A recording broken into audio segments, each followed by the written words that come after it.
आता या प्रकरणामधला दोषारोप पत्रामध्ये जो मुख्य आरोपी आहे, जो मास्टर माइंड आहे वाल्मिक कराड, याचा मुंडेंशी कनेक्शन जोडलं जातं। मग अशामध्ये तुम्हालाही वाटतं का की धनंजय मुंडेंनी राजीनामा द्यावा? नाही, मला काय वाटतं याच्यापेक्षा त्यांना काय वाटतं आणि मुख्यमंत्र्याला काय वाटतं हा महत्त्वाचा विषय आहे। बघा, कुठल्या मंत्र्यांचा राजीनामा घेणे किंवा त्यांना मंत्रिमंडळातून बडतर्फ करणे हा सर्वस्वी अधिकार मुख्यमंत्र्यांचा आहे। त्याच्यावर आम्ही काय बोलून आमचं कुठं ऐकणार? विरोधी पक्षात त्यांच्या सत्ताधारी आमदाराचं ऐकलं जाईना। सत्ताधारीचे जो आमदार एवढे बोलतायत, ते निलंग्याचे आमदार आले होते भारतीय जनता पार्टीचे आमच्याकडे, ते बोलतायत। सुरेश धस इकडे आमच्या जिल्ह्यातले आमदार आहेत, ते बोलतायत। आणखी मला वाटतं पाटील आले होते, ते पण बोलले, नरेंद्र पाटील। त्याच्यानंतर प्रकाशदादा आमचे ज्येष्ठ नेते प्रकाशदादा सोळंकी अजितदादा गटाचे आमदार, ते पण बोलतायत। तरी सुद्धा त्यांचं बोलून त्यांनी एवढ्या सगळ्यांनी राजीनामे मागून होईना, आणि मी बोलून काय होणार आहे? पण त्यांची ही जी आहे की त्यांचं याच्याशी कनेक्शन आहे का नाही, तर त्यांनी स्वतः सांगितले नागपूरमध्ये, यांच्याशी माझा संबंध आहे, हा माझा सहकारी आहे, हा माझा कार्यकर्ता आहे आणि याचे माझे पूर्ण व्यवहार हा बघतो, असं त्यांनीच सांगितले। त्याच्यामुळे आम्ही काय मानायचं, वेगळं काय गरज आहे? त्यांनाच वाटलं पाहिजे त्यांना काय करायचं, त्यांनी ठरवलं पाहिजे। त्याच्यामुळे मी माझ्या तोंडून राजीनामा आणखी मागितला नाही, मागणार नाही, कारण मागून होणार नाही ना। मी जर सत्यवादी जर प्रत्येक जण म्हणतंय की नाही हे यांच्या पार्टीमुळे होईना, ह्याच्या नेत्यामुळे होईना, मला त्यांच्या ह्याच्यात जायचं नाही। ते महायुतीचं सरकार आहे, महायुती सरकारचे सगळे नेते त्यांचे, त्यांना ते मला त्याच्यावर बोलायचं नाही। पण मला जेवढा कायदा कळतो, राजकारणात मला जेवढं कळतं, त्याच्यानुसार मला एकच सांगायचं महाराष्ट्राला की कुठल्याही मंत्र्याचा राजीनामा घ्यायचा किंवा त्याला बडतर्फ करायचं हा सर्वस्वी अधिकार माननीय मुख्यमंत्र्यांचाच आहे। तुमचा मुद्दा लक्षात आलाय। आता आपण दोषारोप पत्राविषयी बोलायचं झालं तर याच्यामध्ये वाल्मिक कराडच्या सांगण्यावरून सुदर्शन घुलेंना खून केल्याचं बोललं जात आहे। बरोबर आहे ना, आता दोषपत्र तसं बोललेलंच आहे, आणि मी पण त्याच अँगलनं पहिल्या दिवसापासून बोलतो की यांच्या सांगण्यावरून यांनी खुनाचा कट रचला, याचा मास्टर माइंड हाच आहे। आणि ह्याच्या अगोदर सुद्धा अशा अनेक घटना घडलेल्या आहेत, त्या फक्त ही एवढी उघडकीस मी एका तासाच्या आत मीडियाला बोललो। दिल्लीच्या संसदेसमोर, संसदेबाहेर, संसदेच्या मध्ये हा विषय उचलला। महाराष्ट्र शासनातल्या प्रतिनिधींनी सुद्धा, काही आमदार महोदयांनी त्यांच्या सभागृहात बोलले। गावकऱ्यांचं आंदोलन एवढं मोठं झालं, सामाजिक संघटनेचे काही नेते यांनी सुद्धा खूप मोठं काम केलं, त्यांनी सुद्धा आक्रमक भूमिका घेतली। अख्ख्या संबंध महाराष्ट्रातल्या जनतेनं याच्यावर आवाज उठवला, म्हणून हा हे दिवस आपल्याला बघायला मिळतात। नाही ते जिथल्या तिथं आणखी कुठं दबलं असतं, कुणाच्या निदर्शनात आलू दिलं नसतं। पण ह्यांचा प्रवास जी आहे ती पार पडून डायरेक्ट आष्टीला गेलता, आष्टी पाठवता तिकडे झालं ना, आता माझ्या घरातच आला डायरेक्ट। केजला माझं घर आहे, माझ्या घरीच येऊन जर माझ्या एखाद्या मतदारसंघातल्या, मी त्या गटामध्ये, ज्या जिल्हा परिषदच्या गटामध्ये 17 मध्ये निवडून आलो, त्या गटातलं हे गाव आहे। त्या गटातला हा एवढा सोजळ आणि काय म्हणते त्याला, सुसंस्कृत असणारा हा सरपंच, या सुसंस्कृत असणाऱ्या सरपंचाला, एवढा सोजळ सरपंच, याचं किडनॅपिंग केलं आणि टॉर्चर करू मारलं। ही पहिल्या बाईटमध्ये मी बोललेलो, टॉर्चर करून मारलं। मग एवढा प्रकार वाईट कृत्य करताना आणि व्हिडिओ करून दाखवतात, आम्ही कसं मारतोय, अरे हे पाणी मागतोय तर त्याला तुम्ही काय देताय? एवढी वाईट, म्हणजे आम्ही जर तुम्ही ठीक आहे मारलं असतं, डायरेक्ट मेला असता, तरी ती म्हणलं असतं की तुम्ही मारलंय, वृत्ती तुमची गुंडांची, पण तुम्ही आम्हाला दहशत निर्माण करायची आमच्या केजवर सुद्धा बीड जिल्ह्यात तर केलीच होती, ह्याच्यामुळे तुम्ही केलं। आणि केजकडे आता जसं वेंडमिल यायला तसे ह्यांचे इंटरेस्ट वाढायला लागले। कारण ह्याचा आणखी तुम्हाला सांगतो की आरोपपत्रात तरी 3च गुन्हे घेतले, 3च एफआयआरची नोंद घेतली, एकत्र केली। म्हणजे 29 तारखेला गुन्हा घडला, 29 नोव्हेंबर, 29 नोव्हेंबर आणि 28 नोव्हेंबरला जो गुन्हा, जो 29 नोव्हेंबरला खंडणी मागितली, त्याचा गुन्हा 11 तारखेला झाला। आणि 6 डिसेंबरला जी घटना घडली ती अट्रॉसिटीचा गुन्हा नंतर नोंद केला।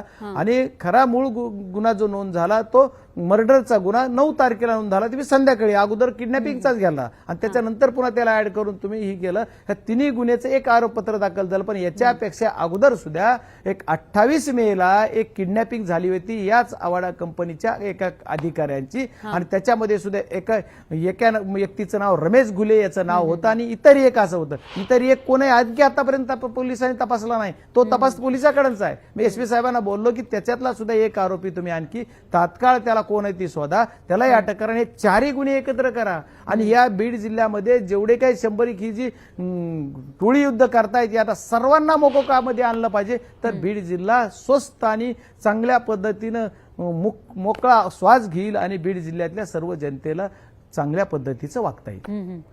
पण सर, घुले असेल किंवा चाटे असेल यांचाही महत्वाचा रोल या सगळ्या हत्या प्रकरणामध्ये आहे. त्यांची किती दहशत तिथं आहे?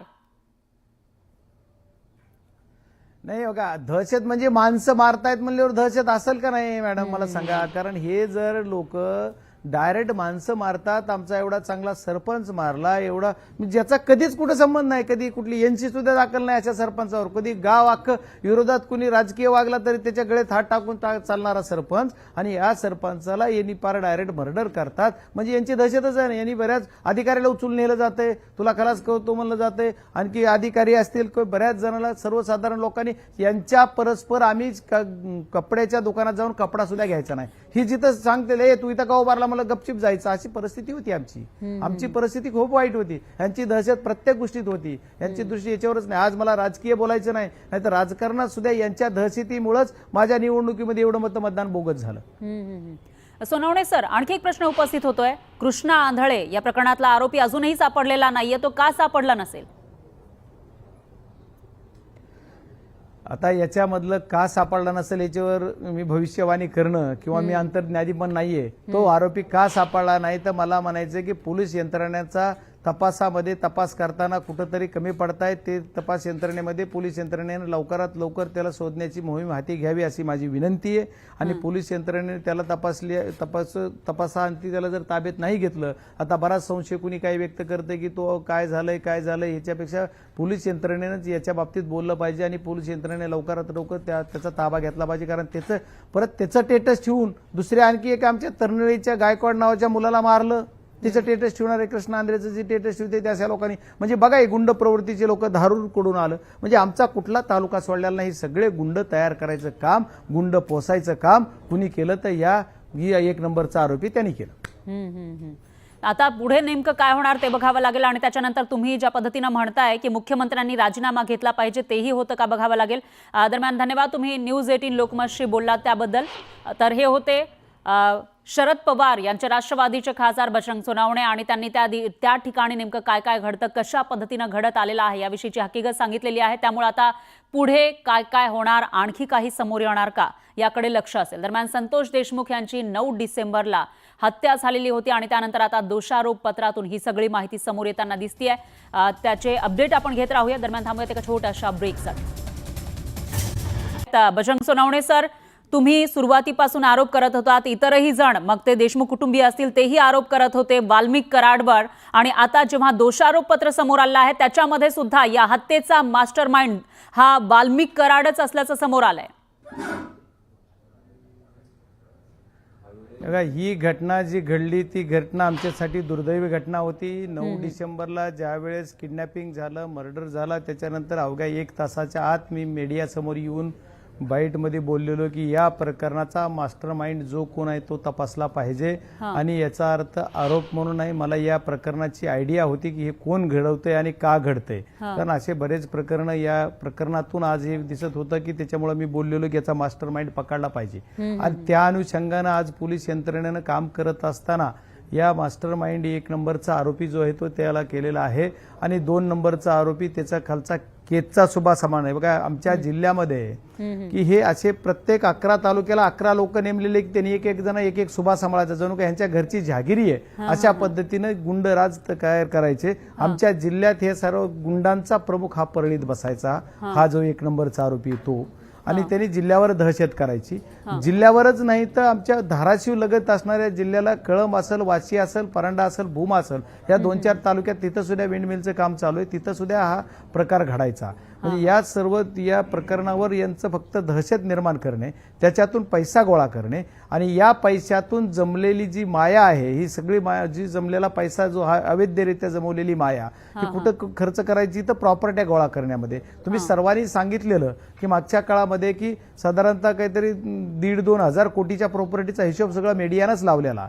त्याच्या अनुषंगानं जर विचार केलं तर ती कुणाच्या तरी नावावर घ्यायची, ही एखाद्या कोणा लेडीच्या नावावर, ती कुठल्या एखाद्या पत्नीच्या नावावर, दुसरी पत्नी काय काय हे प्रकार आणखी वेगळे वेगळे खूप काही काही उघडं पडणार आहे आणि या प्रकरणातून मग कुणा ड्रायव्हरच्या नावावर कुणाच्या नावावर कशा अशा ज्या पद्धती असेल ती यांनी कुणाच्याही नावावर प्रॉपर्ट्या घेतल्यात, अवैधरित्या पैसा कमवला आणि त्या प्रॉपर्ट्या सुद्धा कमवल्या. या प्रॉपर्ट्या सुद्धा सील झाल्या पाहिजेत, या प्रॉपर्ट्या सुद्धा गव्हर्नमेंटनी ताब्यात घेतल्या पाहिजेत, जप्त झाल्या पाहिजेत, ही सुद्धा आमची मागणी आहे. याच्यामध्ये ईडी सुद्धा 100 कोटीच्या पुढे घोटाळा म्हणलं की येते आणि आता इथं 2,500 कोटीचा घोटाळा किंवा जमवलेली अवैधरित्या ही माया आहे. याची सुद्धा चौकशी ईडी सुद्धा करणार. त्याच्यासाठी आम्ही अमितभाई शहांना पण भेटलेलो आणि याच्या पुढच्या काळात सुद्धा करणार. ही जी आज आरोपपत्र दाखल केलंय हे जे 1 ते 7 आरोपी 8 आरोपी दाखवलेले आहेत, याच्यापेक्षा सुद्धा 9 डिसेंबरच्या तुमच्या व्हिडिओमध्ये जे काही लोक दिसतात ते लोक आणखी काही मोकाट आहेत, कारण त्या लोकांनी या आरोपींना पळून जायला मदत केली, यांना मारण्यासाठी गाड्या दिल्या, गाडी किडनॅपिंग करण्यासाठी गाडीची कुठे व्यवस्था केली. ह्या लोकांना सुद्धा याच्या सहआरोपी केले पाहिजे.